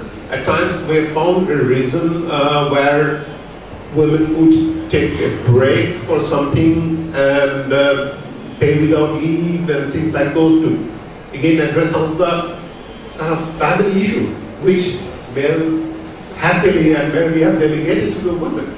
And that's probably the third-ish reason that we found, but very insignificant. But those first 2 were the significant reason why in our company even, where the process would say, no way it can happen, it is happening because of those 2 issues. That's very interesting insight. We're almost at the end of our session, but there's one point that we'd like to go into. Let's look at the future. So I'll come to Shams Bhai next. So we've talked about the realities and the situations and all of that, but now next question is, what can we do? So what can the employers or the organizations do to encourage more women to get into top management positions or senior management levels, you think? Well, before going back to this question, I just try to add something very interesting. Please do. We all heard about the discrepancies, women getting less. I have an example where it's the reverse. Like, if you're thinking about, as I do many events and activations, for an event, if I'm going to take an usher, I need to pay her 1500 taka for an event. A guy is getting 800. Half. So, not always, dear women, do not be demoralized. Guys are also getting less. Just, this was, yeah. So, this is just kind of a thing that is happening because, you know, I'm just not trying to justify things, but this goes on and on and on. Maybe nobody can answer me this question. I just ask them where this girl is getting 1500, what extraordinary thing she is doing where this guy is getting 800. They just came and said that it has been going on this way for last 10 years. Sir, how can I change it? I'm not getting anyone who is going to work less than 1500, that's it. So, and regarding the future, yes. Future, if we think about this, like in terms of organization, entrepreneur, or a complete society. Society is a big factor, I'm not going to get into it. If I think about my organization, our organization, it's basically the person himself cannot do all the changes. So it's the culture, the environment of the organization which will try and minimize these gaps. And the culture itself will drive towards getting the best resources. And the time is not very long where we will tell that you should not mention your gender on CV. You should not put your photograph on the CV because it's the capabilities, it's the efficiencies that you have proven in your past career which will lead to this job. So that's not very far. I hope that is coming very promising. Yeah. I'll come to Sharada with a similar question. That what can organizations do to make senior management positions more accessible to women? Right, I mean, it has to be a long story. There's no short answer to this question. At an organizational level, I think first you need to create a culture where there's no space for bullying, harassment, even kind of passing comment. It has to be such that if you do that, you don't exist in this organization, right? So based on that, the culture needs to be created where women feel comfortable working in the company. Secondly, the organization needs to have the right kind of policy, infrastructure and everything that supports women to work equally and contribute equally towards men, right? One thing, I mean, that's my view. I mean, a lot of people might kind of say it differently, but I say God has created us differently, right? It is a fact. And we have different needs. We need to understand those needs, and we have to facilitate in the organization so that those needs are met for men and for women, both, right, in the organization. And we, male-dominated organization, tend to forget that women have different needs, and we've forgotten that. Years after years, we have forgotten that. Those needs to be corrected. That's the second thing. Through your policy, through your infrastructure, that starts from the toilet to the prayer room, that starts from the street to the boardroom. Thirdly, the capability building. That's very, very important. Because we have not given the right challenge to the women, and people think the women can do this. Have you ever given the challenge? This year, I give you the challenge. I've said what we have done is Gramophone business going to break. I believe not, right? So the capability building is the third pillar of kind of making that future journey for women to go to the top. Then, we are in a very difficult situation. Our numbers are not in the favor, right, what I'm talking about. So we have taken a very big challenge. We said, if we have to correct the number, we have to do something which is very, very different. We have said, without compromising quality, our recruitment entry ratio has to be 70-30. 70 female, 30 male only. If 10 people are recruited, 7 has to be women this year. That's what we have said. If you don't find a woman, go back and find again. That's the answer. I couldn't find. Go back and find again. Go back and find again. So they will find women to come. So if you take bold targets and make sure that those are understood by the organization, those are being followed, then only you can pave this journey. And then definitely, another target we have said, every one of us as the top team, we say we have to have 2 female by the end of the year as our direct report in our management team. That's a big, bold ambition. We don't know, we might fail, but at least we have that ambition and making sure that we are in a journey to fulfill that ambition. And with those kind of bold things, probably you can pave the way. And kind of, I'm not trying to say that we are favoring women. We're trying to correct all the past mistakes. So unless you take those bold steps, you can't equate the mistakes of the past. And you make such an interesting point, Chaipai, that diversity is not just treating everyone the same, it's actually respecting differences and being inclusive. With that, we're almost at the end, but I'm just going to ask Appiava to comment on that, the future. What does it look like? Do we have 5 minutes? Because I want to share two stories. Can you speak English? Yeah, absolutely. Okay. মানে গল্পটা একটু বাংলায় বললে ভালো হয়। আমাদের একজন বড় ভাই স্থপতি, উনি একজন জুনিয়র আর্কিটেক্ট খুঁজছেন। তো আমাদের একটা মেয়ে, ও খুব ভালো কাজ করে, সিঙ্গেল মাদার, ও চাকরি খুঁজছিল। তো আমি তখন ভাইয়াকে বললাম যে ভাইয়া, you can take her because she has really good capability in design and management এর খুব ভালো। তো উনি আমার কথা করে মেয়েদেরকে নিব না, কারণ হচ্ছে গিয়ে রাত 5টার পরে বলবে আমার বাচ্চা কাঁদছে, আমার বাচ্চার কাছে যেতে হবে, ব্লা ব্লা ব্লা, এসব বলার পর আমি বললাম প্লিজ ভাইয়া টেক হার। উনি নিলেন। নেয়ার প্রায় বছরখানেক পর he said that ওপি thank you so much, thank you so much, মানে ও আমার অফিসের অর্ধেক কাজ নিচ্ছে, কাজ করে ফেলছে। After 6 months he came back, he called me, ওপি তুমি আমার কি সর্বনাশ করলে? I said what did I do? She got married again. I said so তার নতুন জীবন শুরু করতেই সে পারে। সমস্যা কোথায়? What if she got pregnant again? She gets pregnant again. তাতে আমার এই যে প্রজেক্টগুলো চলছে, who will take care of this? So this is the scenario, this is the reality, and এটা মনে হয় 40 বছরের ক্লাস সিরিজ থেকে শুরু করে আগামী 40 বছরও এই জিনিসটা কতটুকু হবে আমি জানি না, but what I requested him, ওকে আপনি রাখেন। এবং yes, I'm really glad she's pregnant right now and ও বাসা থেকে কাজ করছে।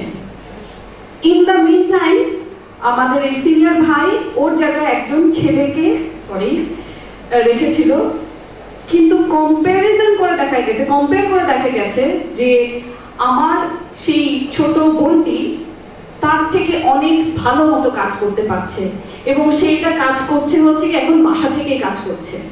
সো আমি যে কথাটা বলতে চাই ফিউচারের ব্যাপারে, organizations are there, states are there, people are there, families are there, members are there, but সবার আগে হচ্ছে কি সেলফ।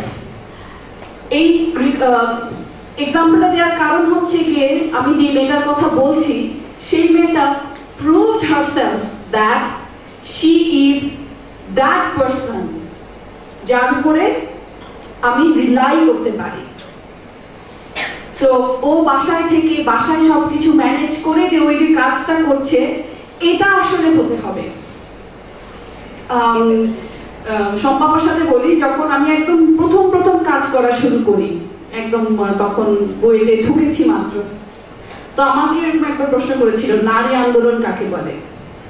তাহলে আন্দোলনে যাওয়ার কি দরকার? সেম লাইক হার, যে নারী পুরুষ বলে আমি আসলে কিছু বুঝি না। আমার কথা হচ্ছে আমি কাজ করব, if I am capable you have to take me. সেটা আমি অভিনয়ের ক্ষেত্রে বলি, সেটা আমি স্থাপত্যের ক্ষেত্রে বলি, যা কিছুর ক্ষেত্রে বলি, আমাকে তো প্রতিনিয়ত শুনতে হয় ও আচ্ছা ও তো ওপি করি, উনি তো কাজ পাবি আর্কিটেকচারে। নো, যে কোনো কম্পিটিশনে ইফ আই উইন আমাকে এটা শুনতে হয়। পরে দেখলাম এটা আমাকে না, অন্য কাজ পেলে আমাদের সাথে মাহফুজ আহমেদ অভিনেতা, উনিও কাজ করছেন, উনিও একটা কাজ পেয়েছেন, তো ওনাকেও শুনতে হয় ও আচ্ছা কিন্তু মাহফুজ আহমেদ উনি তো কাজ পাবেনি। সো এখানে আসলে নারী পুরুষের কিছু নেই, জিনিসটা হচ্ছে নিজেকে কেপেবল করা, নিজেকে কেপেবল করতে হবে, যেন হচ্ছে আমার আন্দোলনে যাওয়ার দরকার নাই, ওর সাথে আমার হচ্ছে দুইটা ফিমেলের মধ্যে হচ্ছে আমি যদি কেপেবল হলে আমিও হচ্ছে গিয়ে this place is mine। ওনার সাথে যদি এরকম হয় যে না আমি কেপেবল না, then that place will be his place। So আমার কথা হচ্ছে কি ওইটাই, যে নিজেকে কেপেবল করা। আর লাস্ট কথা আমরা যেটা খুব ফেস করি, যদি আমরা কথা বলি আমরা হয়ে যাই বেয়াদব, যদি আমরা কথা না বলে চুপচাপ থাকি আমরা হয়ে যাই বেয়াদব। Right or wrong? হ্যাঁ, তো এই ক্ষেত্রে হচ্ছে আমি বলবো বেয়াদব যেহেতু শুনতেই হচ্ছে, যেটা আমার জন্য সঠিক, যে কাজটা করলে আমি বাড়িতে গিয়ে আয়নার সামনে নিজেকে দেখতে পারবো না, আমার কোনো ভুল কাজ আমার মস্তিষ্ককে টর্ন করবে না যে you have done wrong thing, unless ওই টর্নটা না হয় প্লিজ যেটা কথা বলা দরকার, যেখানে আমার যে পদক্ষেপ নেওয়ার দরকার, সেটা ছেলে হোক, সেটা মেয়ে হোক, সেটা বৃদ্ধ হোক, শিশু হোক, যেই হোক না কেন, ওই স্ট্যান্ড পয়েন্টটা থাকতে হবে। কারণ আলটিমেটলি আমরা অনেক স্যাক্রিফাইস করি, অনেক কিছু করে। আমি স্পেশালি মেয়েদের কথা বলেছি, আমাকে প্রচুর শুনতে হয়েছে যে আমি ক্যারিয়ারিস্ট, আমি এইটা, আমার ক্যারেক্টারলেস, ব্লা ব্লা ব্লা, আমি গ্রিডি, ব্লা ব্লা ব্লা, অনেক কিছু, বিদেশে পড়াশোনা করে এই সেই। ও doesn't matter, doesn't really matter।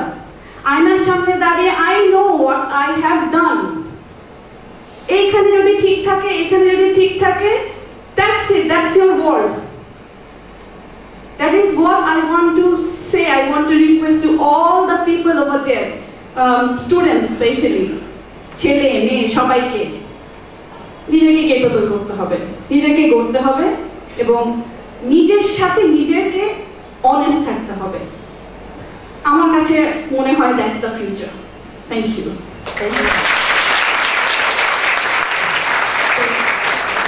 very powerful message that brings us to the end of our second session. I will open the floor for Q&A. Again, please be mindful of asking short and specific questions. Short, but I think because I presented, I do get some bonus point, no? Maybe I deserve it. যেহেতু অপিয়াপু একটা গল্প বললো, আমি একটা গল্প না বলে আর কিছুতেই থাকতে পারছি না। আমরা তো অর্গানাইজেশন মানে কি করা উচিত এই সম্পর্কে কথা বলেছি। আমি একটু আমাদের মানে ফ্যামিলির দিকে একটুখানি সবার attention চাবো। So one of my female interviewees shared this story with me. I took it with a pinch of salt when she said, "This is not my story, this is a friend's story," because this is what we tend to do time to time. So I don't know whether this is her friend's story or her own story, but the story is like this. She বলেছে তার একজন colleague আছে female, she's married and তার husband নিজেও ব্যাংকার, তারা দুজনেই ব্যাংকার। এখন ব্যাংকে it's a very time consuming work every day এবং they live with their in-laws.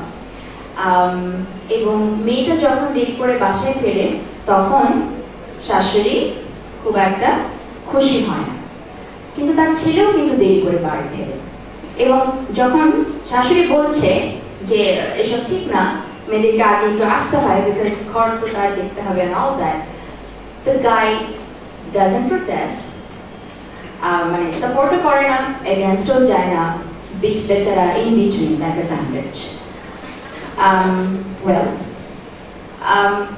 আমার ফিমেল ইন্টারভিউই বলেছে যে কলিগ প্রতিদিন অফিসে এসে এটা তাকে খুব খুব বদর করে, খুব মানে ডিস্টার্ব করে, কারণ তার হাজব্যান্ড সে সবসময় বলে আমি তো খুব supportive, I let my wife work, but then again এই সাপোর্টের তো মনে হয় মানে খুব একটা মানে কতটুকু ভ্যালু আসলে আছে। This is the question that I'm asking to all of you.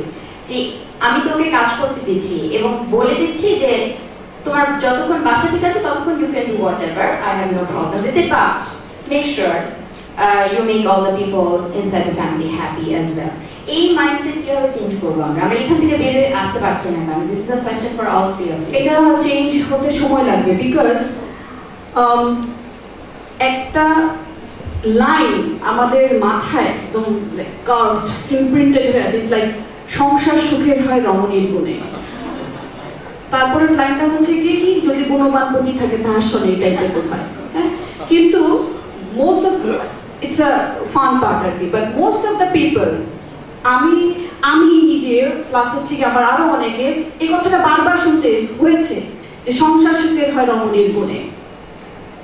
So যতদিন পর্যন্ত আসলে আমাদের এটা থাকবে যে হোয়াট ইজ সংসার, আমার ফ্যামিলিতে আমি কখনো এটা দেখি নাই, I have never seen, because I have seen my father sharing all the works with my mom, and that's the most romantic scene I have ever seen in my life.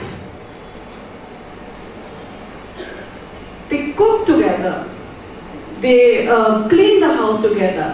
Even when I'm staying with my parent, আমার বাবা আমার খাবারটা দিচ্ছে, আমার মা আমার জামা ইস্ত্রি করছে। I haven't raised in that way যে যেখানে আমি আমার মাকেই সবকিছু করতে দেখেছি। আমি 2.5 বছর থেকে অভিনয় করি। 2013 বা 14 আমি যখন 13 যখন দেশে আসি, then my mom stopped going with me. সম্পাপা জানেন যে আমি যেখানে যেতাম আমার মা সেখানে থাকতো। সেখানে যদি আমার মা আমার সাথে এতগুলো বছর 24-25 বছর যদি আমার শুটিংয়ে সারাক্ষণ থাকতেন, তাহলে হচ্ছে গিয়ে ওই সংসার তো থাকারই কথা না, ছাড়খাড় হয়ে যাওয়ার কথা। ছাড়খাড় তো হয়নি। আমি একজন স্থপতি, আমার বোন একজন ডেন্টিস্ট, আমার ভাই ইজ ওয়ার্কিং, ও এখন অস্ট্রেলিয়া আছে। My father took care of my siblings. So এটা হচ্ছে গিয়ে যে বললাম না যে সবচেয়ে বড় কথা হচ্ছে গিয়ে প্রথমে ইন্ডিভিজুয়াল, কারণ আমার বাবা ইন্ডিভিজুয়ালি ভেবেছে যে I should support my wife first, then family. আমার দাদি, my mom's mother-in-law and other family members supported my father to support my mother. It's a chain. So unless you don't follow the chain, এটা হবে না। শুধু ecology, বাস্তু সংস্থান, শুধু এনভায়রনমেন্টে, no, everything has the chain system. Everything has, it should be balanced in everywhere, in society, in family, in environment, in economy, everywhere.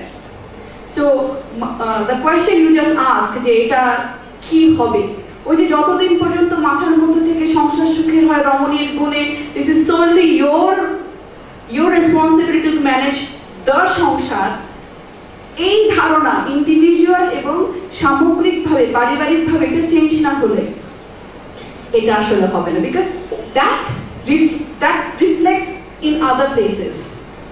ওইটা তখন অর্গানাইজেশনে যাবে, ওটা তখন কর্মক্ষেত্রে যাবে, ওইটা তখন রাস্তাঘাটে যাবে। So that's the thing. You should change yourself first. You should change your mind first. Yeah. Okay. I'm a friend of Imran. Okay, sure. Not one of the panelists. My 2 minutes talk would be I take it as an encouragement, particularly to all the girls out here. Right? I'm in glass business. Glass ceiling is meant to be broken. You have strong glasses, huh? No, I'm not in the glasses are brittle and they can be broken. I'm not in the sheet glass business like Nasri glass or PHP. I'm in the container business, but still, they should be destroyed after one use. I will give you very specific examples from my own family. And my mother is the eldest of her 3 sisters. She is a doctor of the late 50s. 60 years from now wasn't easy. Her immediate youngest sister was a professor of the 60s. Her youngest sister, that's my youngest khala, she was a lawyer of the 70s. I have only one sister. She did a master's in English literature from the University of Dhaka and double MA from the University of London. I have one daughter. She's a law graduate at the University of London and a barrister, Lincoln at 23. She went alone, studied. When my father went for postgraduate as a Fulbright scholar, 1959 to 1962, 63. 4 years, my mother, the doctor, supported the family. My father couldn't send any money from this. She did not take money from her in-laws. She did not take any money from her parents. She was on her own. My message to you is break this glass ceiling. It is easy. I did not say boys and girls, rather it's girls and boys, like it's always ladies and gentlemen. So it can be girls and boys. It is easy, all you need is some courage. Come on, you can do it. If we can have a woman prime minister, if you can have a woman speaker, if you can have a woman foreign minister, I look forward to having a woman home minister. Trash all these rapists and whoever it is. Simply castrate them.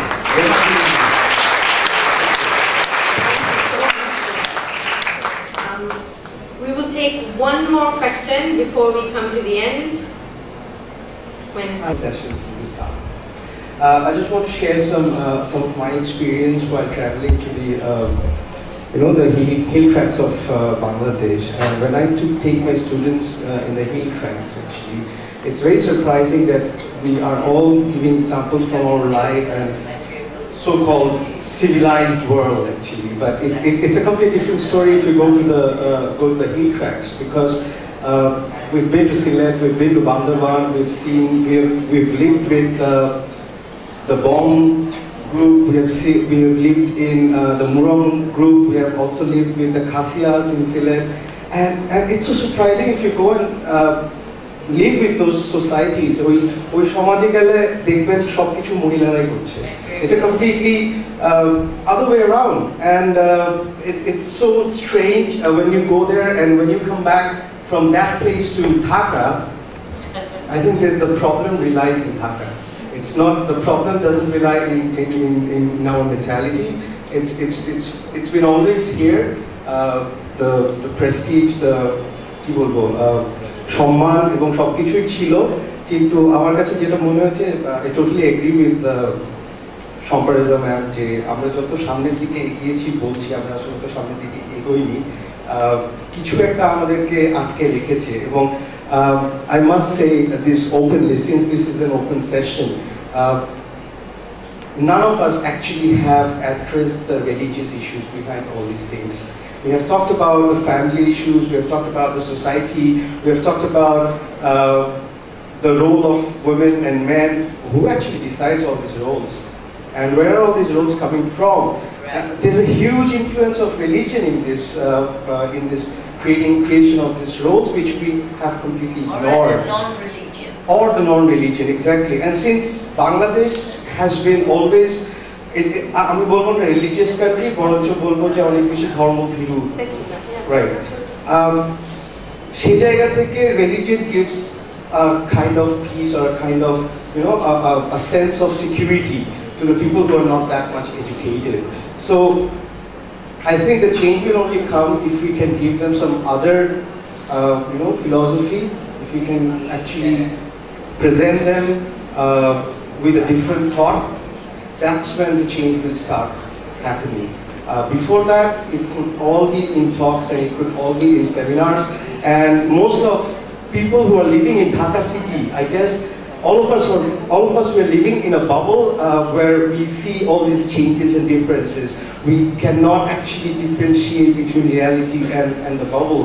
So to break this bubble, you have to get out of this city and you have to see and you have to go to the rural places where women are still afraid to get out of the home.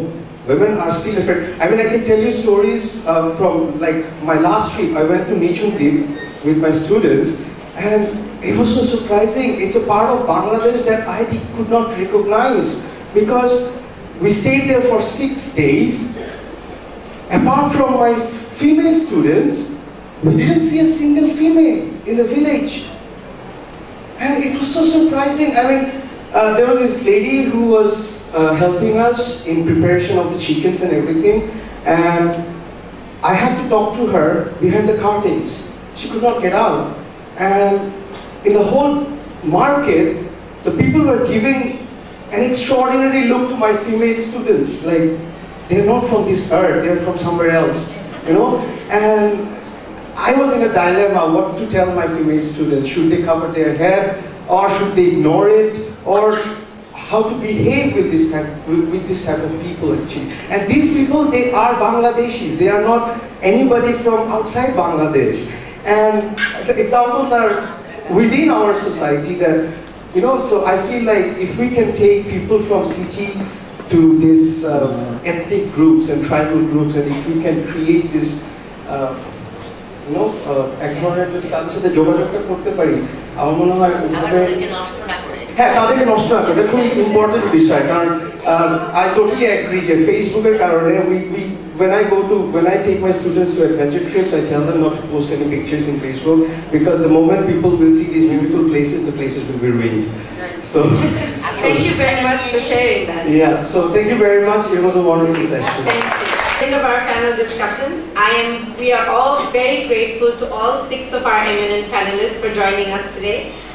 Thank you so much for sharing your insights and your thoughts, and I think it was a truly enriching and sort of educational discussion today. Thank you so much. I'll ask you to join us in the audience, please. Acting Vice Chancellor and Treasurer of ULAB delivered his vote of thanks. Assalamu alaikum and very good afternoon to everybody. I was so involved with the wonderful discussion that I have forgot everything that I wanted to say. At the time of coming to this event, I was reading the newspaper of today's. আমি দেখলাম একটা পত্রিকায় একটি report করেছে at this moment বাংলাদেশে 18 জন মহিলা সাংবাদিক 5 figure salary পায়, যেটা তাদের কন্টেম্পোরারি জার্নালিস্টদের থেকে বেশি। তো এখানে যে পারিশ্রমিকের কথা বলা হয়েছে আমি এটার সাথে কোনো কোনো ক্ষেত্রে যোগ্যতার ভিত্তিতে অনেক বেশি পারিশ্রমিক পায়। I just want to ask my colleagues, Arju, Faria, এবং যারা বসে আছেন তাদেরকে জিজ্ঞাসা করতে চাই, at the time of distributing course note, we are not supposed to discriminate them. Efficiency, performance এগুলোকে মেজার করে বেশি। They are the direct evidences here. Glass ceiling, a concept 1978. Invisible ceiling. কিন্তু দিদের পাকিস্তান ভিজিবল সিলিং ছিল, invisible না। এইটা উপলব্ধি করেছিলেন 1970 সনে সর্বপ্রথম 4 এপ্রিল, গত 3 দিন আগে বর্ষপূর্তি অনুষ্ঠান হয়েছে। 1970 সনের 4 এপ্রিল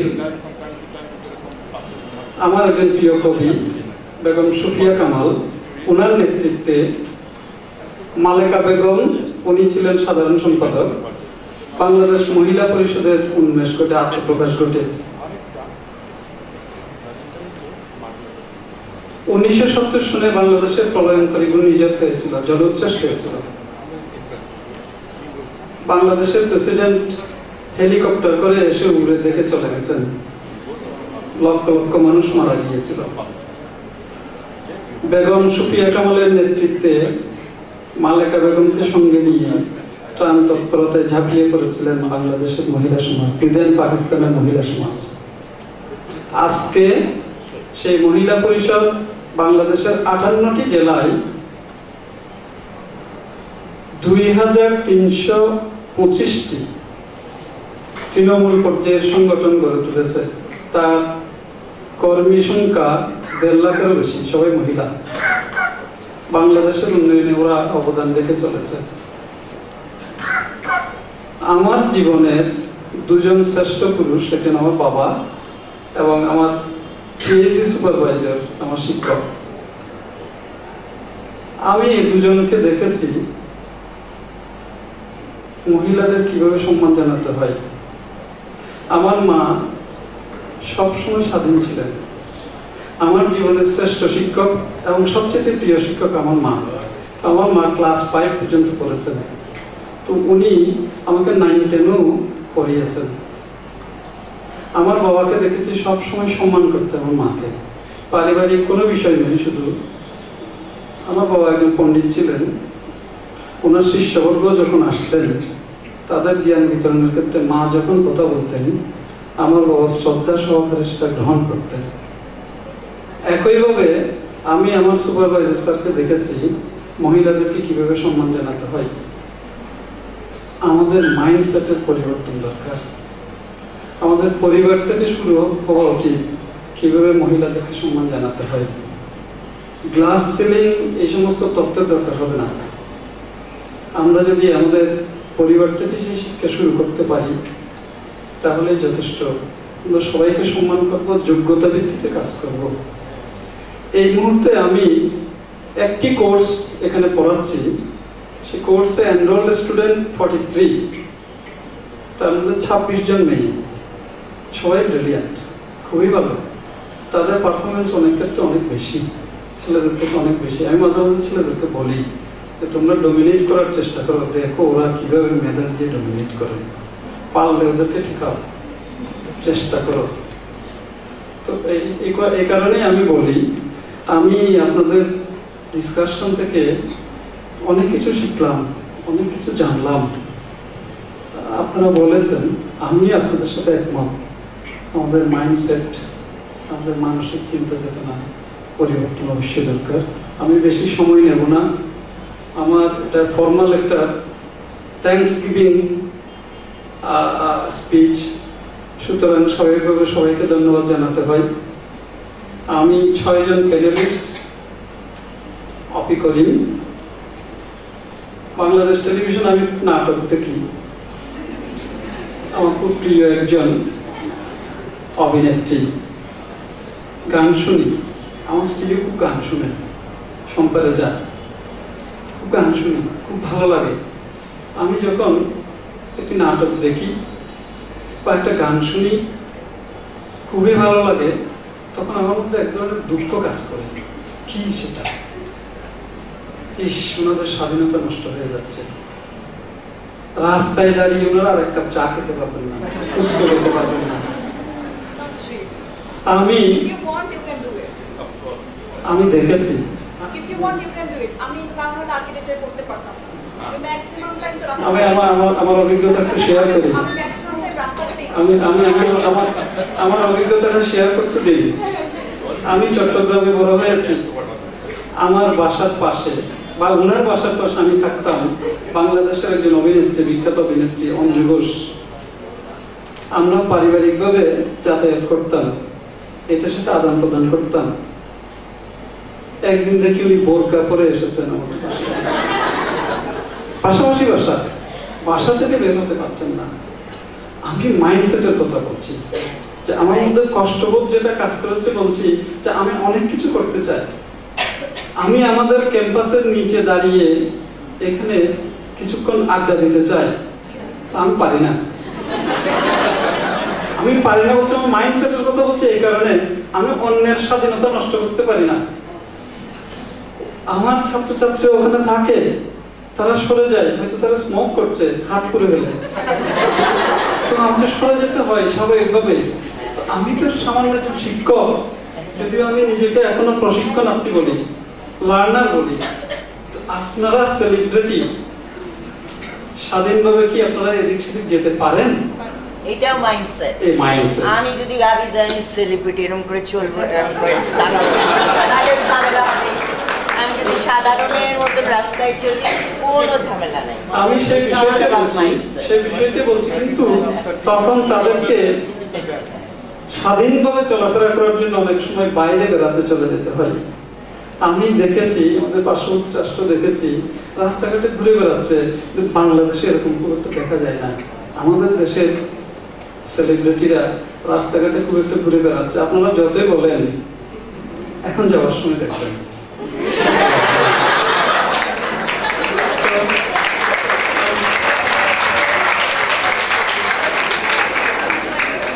আমি সে কারণে বারবার বলি যে আমাদের মানসিকতার উন্নয়ন প্রয়োজন, মানসিকতার উন্মেষ প্রয়োজন। সবাইকে তাই অনুরোধ করি। আমাদের মধ্যে আপনাদেরকে ধন্যবাদ, আপনারা দুজনের নাম বলেছি, বাকি 4 জন নাজিয়া খায়ের, নাবিদ আকবর, শামস ইমরান, কাজী মোহাম্মদ সাহেব এই অনুষ্ঠানটা করার জন্য প্রয়োজনীয় দিক নির্দেশনা দিয়েছেন, এই জন্য ওনাকে ধন্যবাদ জানাই। এই অনুষ্ঠানকে সার্থক করার জন্য যারা এর পিছনে কাজ করেছেন সবাইকে ধন্যবাদ ও কৃতজ্ঞতা জানিয়ে, সবাইয়ের মানসিকতার উন্নয়নের আহ্বান জানিয়ে আমার বক্তব্য শেষ করব। তার আগে বলবো, পহেলা বৈশাখ শুভ বাংলা নববর্ষ আসছে, আগামী শনিবার শুরু হতে যাচ্ছে। সবাইকে নববর্ষের শুভেচ্ছা। ধন্যবাদ।